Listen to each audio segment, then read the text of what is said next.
ರಾಗಿಯ ಮುದ್ದೆ ಮುರಿಸಿ ಉಪ್ಪೆಸ್ರಿನ ಖಾರ ಕಲಸಿ ರಾಗಿಯ ಮುದ್ದೆ ಮುರಿಸಿ ಉಪ್ಪೆಸ್ರಿನ ಖಾರ ಕಲಸಿ ಬೆಳ್ಳಾನೆ ಬೆಳ್ಳದಿಂಗಳಲ್ಲಿ ಉಂಡೆದ್ದು ಉಳ್ಳಾಡೋದು ಬಣವೆಯ ಮೆತ್ತೇಲಿ ಗಂಡನ್ನ ಮುದ್ದಾಡೋದು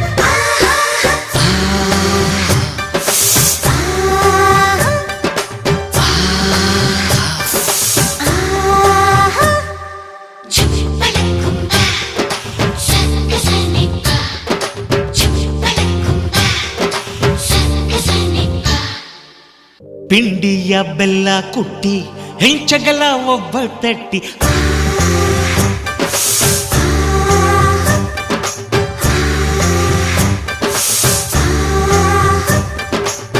ಪಿಂಡಿಯ ಬೆಲ್ಲ ಕುಟ್ಟಿ ಹೆಂಚಗಲ ಒಬ್ಬ ತಟ್ಟಿ ಪಿಂಡಿಯ ಬೆಲ್ಲ ಕೊಟ್ಟಿ